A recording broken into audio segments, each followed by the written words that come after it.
Welcome to X-Hale with Scot. The purpose of X-Hale is to provide a secure and comfortable atmosphere for you, our audience, to write in, share your stories, ask questions, and interact with others in a series of open and honest dialogue about some of the most pressing and relevant topics to date. X-Hale with me every Wednesday at 10:30 p.m. on ZIZ Radio and our YouTube and Facebook pages. This week, we'll explore a topic that is very dear to me, and I'm sure that we can all relate, whether through a friend or a relative. This week, we're going to explore the topic of anxiety and depression. Disclaimer, I am not a doctor. The information that I'm going to be sharing, it's based on my own research. So without any delay, let's jump right into it, shall we? So depression and anxiety might seem pretty distinct for the most part. But the main symptom of depression is typically a lingering and low or sad or hopeless mood, while anxiety involves an overwhelming feeling of worry, nervousness, and fear. Before I go any further, I'm going to share with you a few talking points that we're going to be guided by this evening. So, one is the definition of anxiety and depression. We're going to identify how anxiety and depression would show up in our lives, and though it may vary, we're going to touch on some points that would help us to identify what anxiety and depression may look like. Thirdly, we're going to look at some coping tactics, I'd like to call them. And finally, we're going to go over some self-care tips that may help in overcoming anxiety and depression. Moving forward. So anxiety and depression share several similar key signs. Anxiety, for example, often involves irritability, and some people with depression may feel more irritable than sad.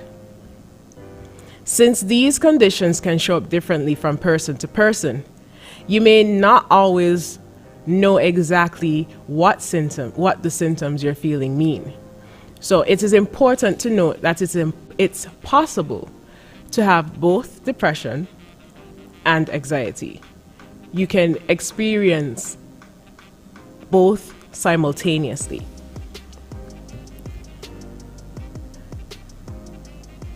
Be not dismayed. Depression and anxiety can improve. While it might give that feeling of loss and hopelessness, with the right support from a mental health professional, family, friends, it can improve. It can definitely improve. So let's go over some definitions. What is anxiety? So anxiety is the mind and body's reaction to a stressful, dangerous, or unfamiliar situation. And I'm sure we can all relate to that, where we're standing in front of a crowd and we're feeling nervous, we're feeling that anxious feeling in our stomach. We call it butterflies from time to time. When you're talking to someone that you like, all of those things are presented as anxiety. So I can rightly say that there's good anxiety and bad anxiety. There's the anxiety that keeps us alert, and there's that anxiety that causes us to shut down. So we're going to talk some more about anxiety. Anxiety is an emotion characterized by feelings of tension, worried thoughts, and sometimes physical changes like increased blood pressure, where you feel like your blood is just rushing to your head, you're feeling lightheaded, you're feeling dizzy. That is the physical change that you would experience when you're having an anxiety attack. People with anxiety usually have reoccurring intrusive thoughts or concerns, and may even avoid certain situations out of worry. Anxiety is more than just being concerned about unforeseen or difficult life events. Anxiety could actually present itself in mundane tasks, mundane issues like your health, school and work performance, or relationships. I am positive that we have experienced, I myself have experienced anxiety in work and school performance, when you're wondering, am I doing enough? Am I living up to the expectations of my manager, or am I living up to the expectations of my professor or my lecturer? Even in relationships, is this person that I'm dating happy with me? Are they seeing things that I don't see? Those things, those thoughts, those intrusive thoughts, sometimes negative, are what causes anxiety in our daily lives. They lead to these lingering thoughts of fear, which can eventually interfere with our daily life. So here are some main points to look for in identifying with anxiety.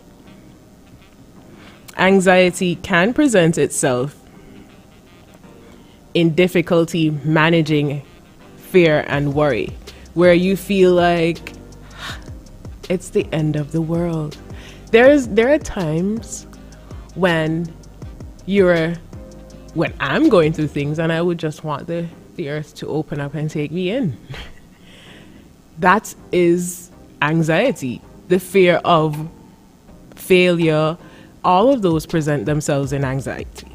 Irritability, physical restlessness, a sense of being on edge, a sense of dread, doom, panic, sleep problems, persistent fatigue, brain fog. Brain fog is the inability or the difficulty in processing your thoughts, where you're having a difficulty in your judgment. You make a decision and you're wondering, am I making the right choice? Am I self-doubt? And then there's that clarity of judgment, where you're making decisions and you're feeling like you're not yourself. All of those fall under brain fog. And there are physical symptoms like headaches, muscle tension, nausea, and diarrhea. So when you're feeling that bubbling in your stomach when you're standing or you're going to an interview, oh my, imagine going to an interview and you're feeling those physical symptoms. I am sure we can all relate to that. And so those things are what anxiety shows up as. While with depression, I must say, it's not unusual to feel sad, low, or hopeless. I mean, those are things that come naturally. Those are things that are a part of our daily life. Melancholy, where persons enjoy being sad. There's that.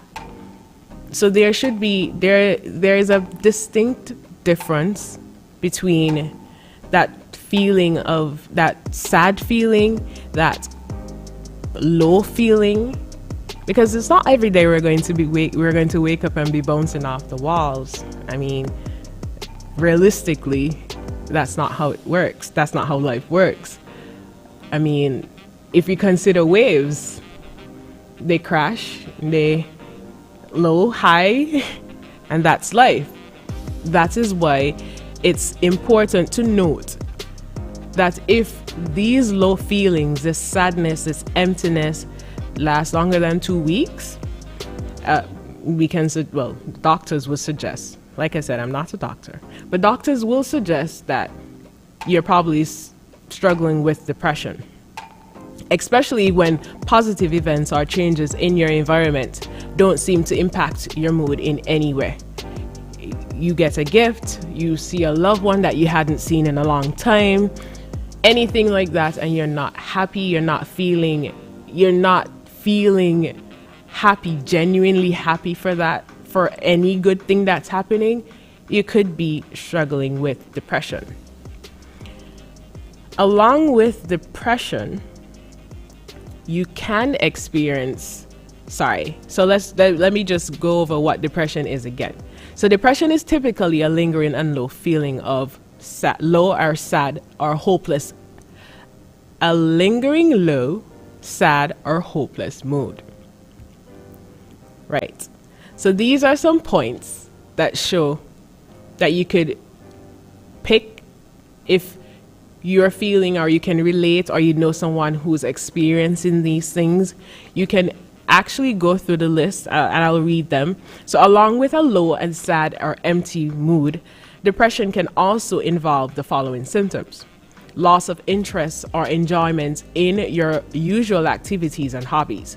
So if you're a person who enjoys cricket or enjoys going to the beach or enjoys the simple things in life, and you don't find those things interesting at all of a sudden, that's something that you should consider. That's something you should sit down and say, what's happening here? There's also a sense of hopelessness and pessimism. That is that sense where you feel like nothing good can happen to you. You feel like everything in your life is utter rubbish. You're a failure. Nothing good comes from you. That type of feeling is what I'm talking about when I say a sense of hopelessness and pessimism. Anger, irritability, and restlessness. So you're unable to sit still because there are so many thoughts that are coming to your mind that are troubling you, that are, like I said, I spoke of these intrusive thoughts where sometimes you're just sitting there doing nothing or watching your favorite movie, and all of a sudden you're like, why am I here? Why am I alive? All things anger you, simple things anger you, that type of stuff. There's a lack of energy or a sense of feeling slowed down. So with that, where you're usually, after a long night's rest, you're able to jump out of bed and get ready for your day, you find that the desire to get out of bed is not there. Your desire to get out and do things isn't there anymore. So I tie that in with chronic fatigue. Also, I don't want to say insomnia, because persons do suffer with insomnia, but it's not that they're depressed. It's just that they can't fall asleep when they want to. But this chronic fatigue or sleep problems, it's where you just can't sleep. Or when you do sleep, some people have nightmares or bad dreams, or they just can't fall asleep because their mind is so full of thoughts. And not that their mind full, but their mind full. And that's something that we're going to talk about in another episode, being mindful and being mindful, if you understand what I'm saying. There is also a change in weight and appetite.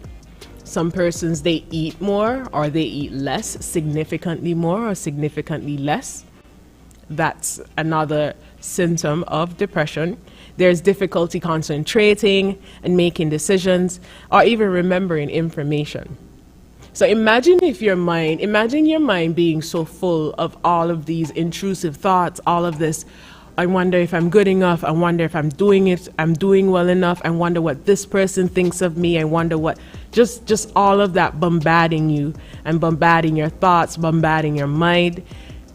You will have difficulty concentrating, you'll have difficulty making decisions, because now you're doubting yourself, you're doubting who you are, you're doubting what you know based on these feelings that you're having. There are the unexplained aches and pains, Even your stomach. Your stomach tends to give you problems where you tend to have, some persons get not gallstones. This irritability in their stomach because of the production of too much acid due to stress. That happens. That really happens due to depression. There is the feeling of guilt, worthlessness, and helplessness. So this ties into that fatigue that you feel, that lack of desire, the lack of energy that you would feel to get out of bed. So some persons, when they feel that, they actually stay in bed. Some of them stay in bed all day, or they just don't do anything at all. Anything at all. They just lay there. And then they start to feel guilty for doing that. And they start to feel worthless because this person is out, this person is living, this person is doing this. And they just start to compare themselves. And comparison, while depressed, complete killer. Because ultimately you don't know what everyone else is going through. So looking at a person that's out here smiling and living their best, living their best life, and you're looking at them and you're wondering, well, what's wrong with me? Why am I not functioning this way? Why can't I feel the way that they feel? But really, we don't know. We really don't know what people are struggling with or where their minds are at, honestly. And that is why it's important to be kind to everyone, to be genuinely kind to everyone, because we do not know what people are going through. Last, but certainly not least, and not the last of the symptoms, the thought of suicide, death, or dying. There are persons who are genuinely looking for a will to live. They are looking for something they need something to look forward to in order to get out of bed, to get out and do the things that they're required to do. And that thought of suicide and death and dying is not that they are ungrateful, because there could easily be that misjudgment that people are ungrateful, they don't value the life that they were given. There's easily that judgment that people feel that way, but there are people who are genuinely sad and feel like they have nothing to look forward to. But I'm here, X-Hale is here to tell you otherwise. So moving on, we're going to look at some other points in terms of anxiety and depression. Because like I said, while they may seem very distinct, they're very similar, or they can present themselves very similarly. So while it's important to remember not everyone with depression or anxiety will experience the same symptoms, the two conditions commonly involve several of the same symptoms. So these symptoms include changes in sleep patterns, changes in energy levels, increased irritability, trouble concentrating, focusing, and even your memory. Again, aches and pains or stomach issues can have these things can happen when you're suffering with anxiety as well as depression. There is this term that I found that is called rumination. Rumination can also happen with both conditions. In this term, it refers to a persistent loop of dark or sad negative thoughts. So there are those thoughts where you feel, I'm not good enough, I'm not smart enough, I'm not making as much money as, or I don't have a job like. So we tend to become depressed. And I must say that depression sometimes comes in our society from comparison. And I'm here again to say, comparison is a killer. it's a killer. Do not compare yourself to anyone because our journeys are all unique. My journey is different to your journey. And your journey is different to your neighbors, even your twin, even if you're a twin, your best friend. Our journeys are all different. And that's what makes us unique. Our journeys are different. I believe our journeys are deliberately different for us to be able to help each other. So where I'm weak, you are strong. And where I'm strong, you may be weak. It's for us to help each other. There's this term that's called iron sharpening iron. That's why our journeys are different. And that is why we should be so kind. And I'm going to preach kindness until. So moving on.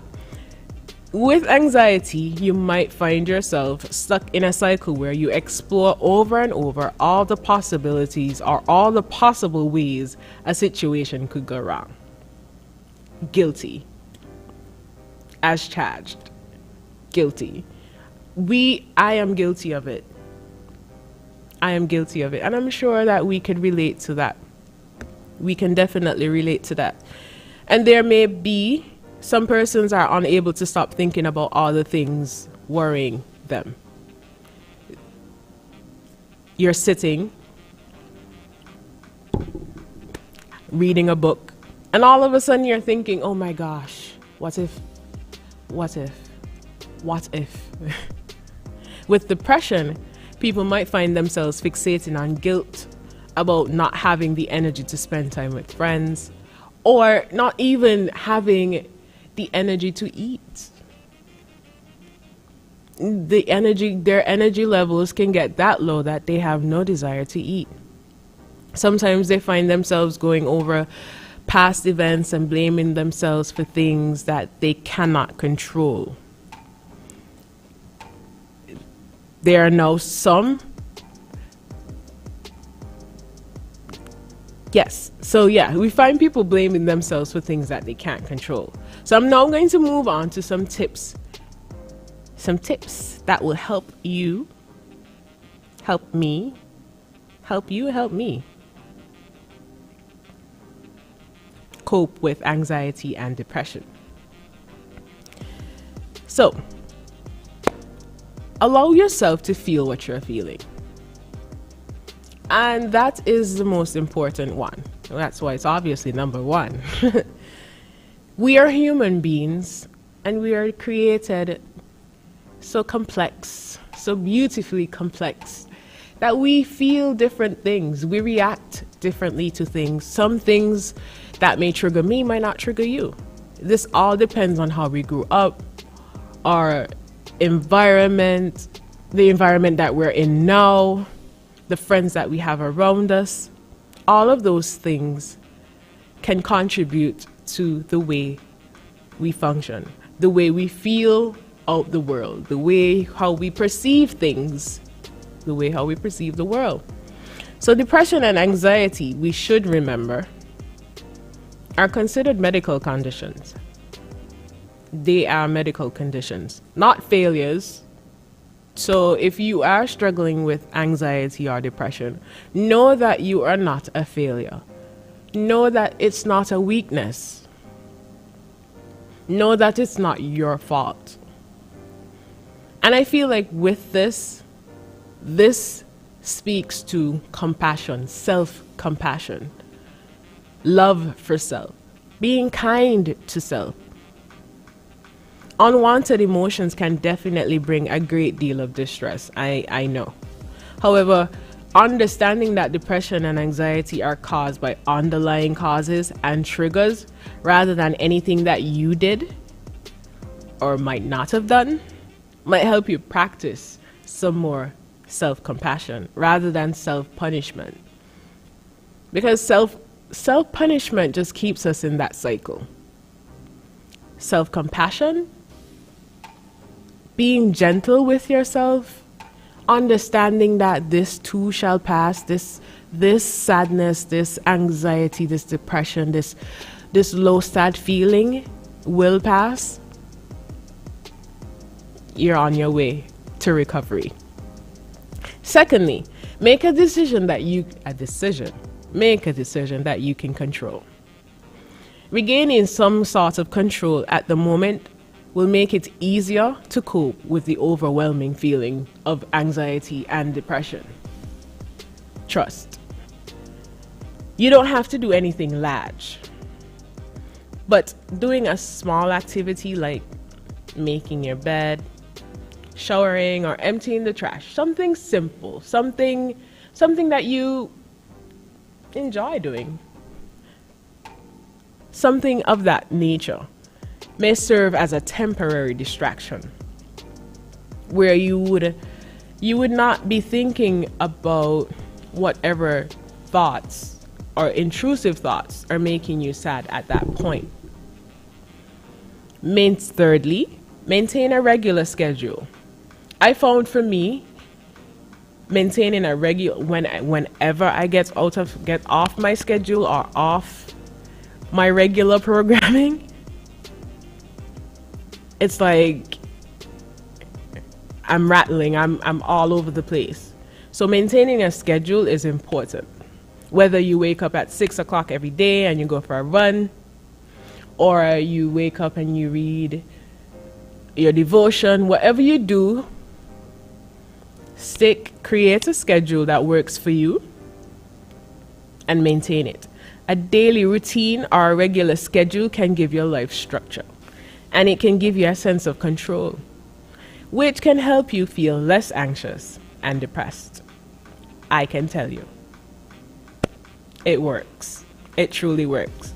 Creating a timetable of some sort, even if you want to use your phone to help you track your day or to keep your life, to keep things in order, to keep you on point. Creating a timetable also allows you to incorporate self-care activities into your day, which can help you feel even better. Fourthly, most important, well, I already said number one was most important, but for me, sleep is important. Sleep is important. So aim for a restful night's sleep. Aim for at least, I would say, 6 to 8 hours of sleep. Yeah. Inadequate amounts of sleep can worsen anxiety and depression symptoms. When a baby doesn't get enough rest, or even us as adults, when we don't get enough rest, we become very cranky. We become very, very cranky. So imagine not being in a place where you are yourself, or you're not feeling your true self, and you're not getting adequate rest. You will not feel yourself. You will not feel like you're ready to take on the day. So it's important to get adequate amounts of sleep. Most adults get between 7 to 9 hours of sleep, 6 to 9, 7 to 9 each night, according to experts. So sleep is important. 5, try to eat a balanced meal. I am an advocate for healthy eating. Whole foods such as fruits, vegetables, lean proteins, and lean proteins are not like fried. When you eat your food, ensure that it's cooked in the best way. Like your vegetables, you could steam them instead of, taking away all the nutrients by cooking them down too much. You can steam them. Your lean meats, ensure that they are either baked, not fried, but baked. Or there are some other options that are not as bad. Or I wouldn't want to call it bad, because everything in moderation, right?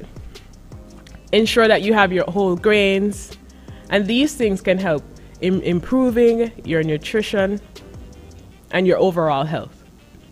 And once that is improved, then you begin to feel better. I will advise caffeine, refined sweets, processed foods may worsen anxiety and depression. But You don't have to eliminate them completely. Like I said, everything in moderation. You should strive to replace them with nutrient-dense meals wherever possible. So and I'm not saying that you should have a salad every day because, yeah, we need food. We need food to function. But just make sure that it's a wholesome meal where you have your veggies, your lean meats, your whole grains. So your veggies could be your broccolis, your carrots, all that good stuff. Your whole grains could be brown rice, your quinoa. Your lean meats could be some chicken breasts, some fish. That good stuff that keeps the body pumping and feeling young and healthy and vibrant. All of those things contribute to your overall wellness. Try going for a walk or a run. Both depression and anxiety can be improved by exercise. Again, those feel good, what's it called? Dopamine? Yeah. Is it endorphins? Those are released when you work out. No matter, even if you go for a run, you go for a walk, if you're into gymming or working out in the gym, to all my gym persons, shout out. So if that's what you're into, I'm sure you can attest that after a good workout, at least a 30 to 45 minute workout, you feel great. You feel like you're ready to take on the world. I am sure. So physical activity definitely promotes our happy chemicals, which can make you feel better naturally. Exercising when suffering from depression or anxiety might be difficult.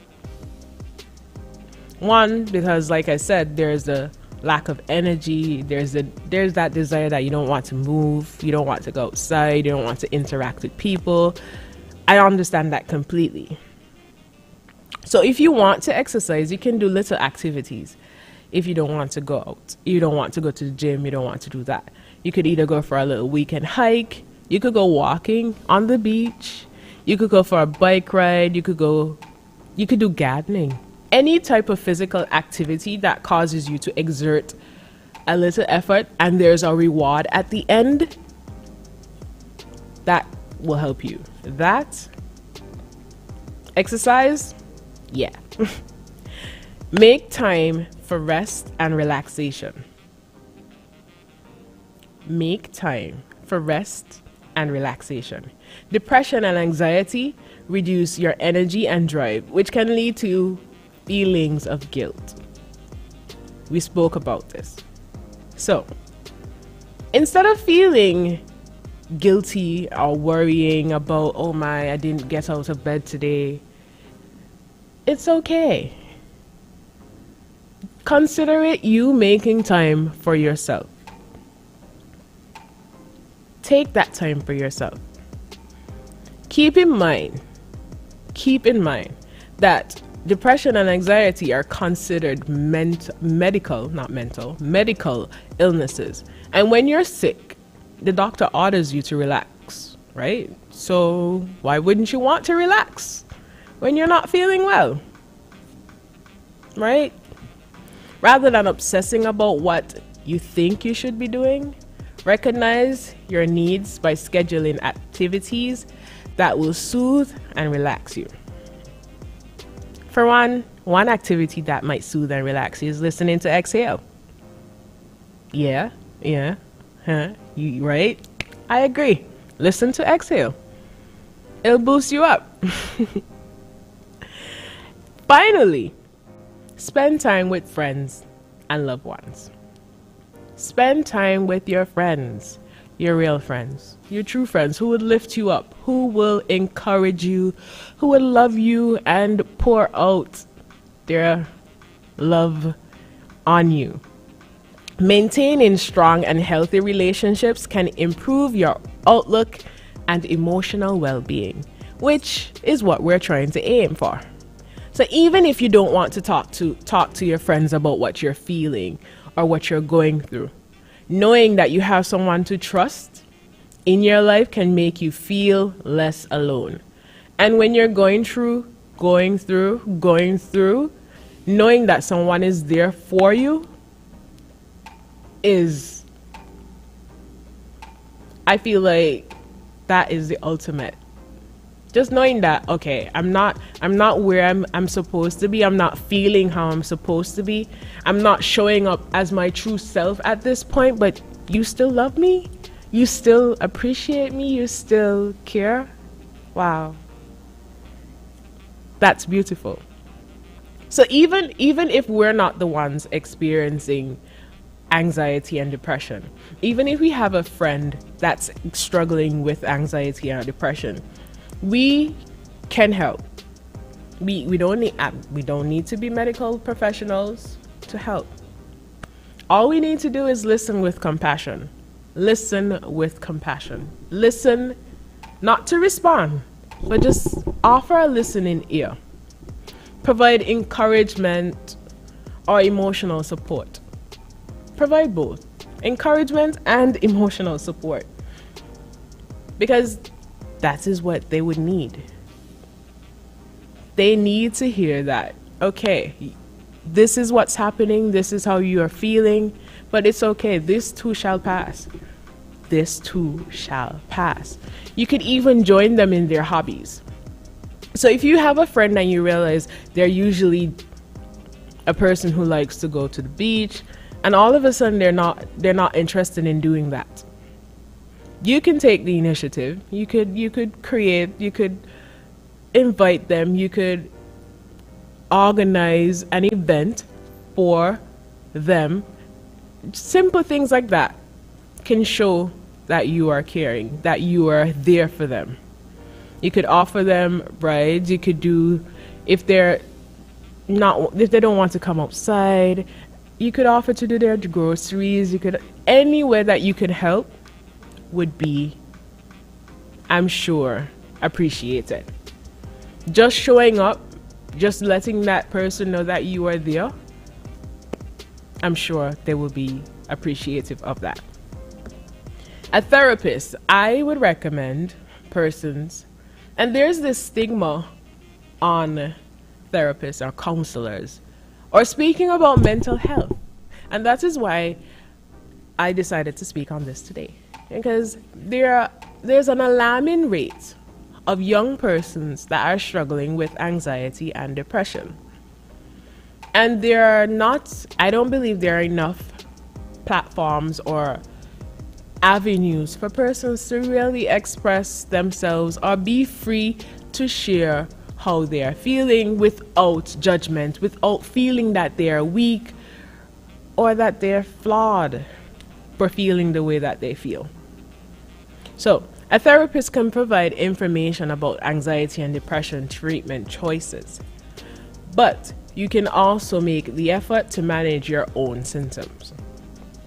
Although the tactics that I provided before, the 8 that I would have listed, may not always work, experimenting with the different approaches at different times will help to figure out what does work and what doesn't work, what you could combine together and what you can't. This knowledge can lend to the development of a customized, I would call it, toolbox of coping skills, ensuring that you always have options to consider when you're feeling down or overwhelmed. And with that said, I want to remind you, the purpose of X-Hale is to provide a secure and comfortable atmosphere for you, our audience, to write in, share your stories, ask questions, and interact with others in a series of open and honest dialogue about some of the most pressing and relevant issues to date. X-Hale with me every Wednesday at 10:30 p.m. on ZIZ Radio, YouTube, and our Facebook pages. Goodbye.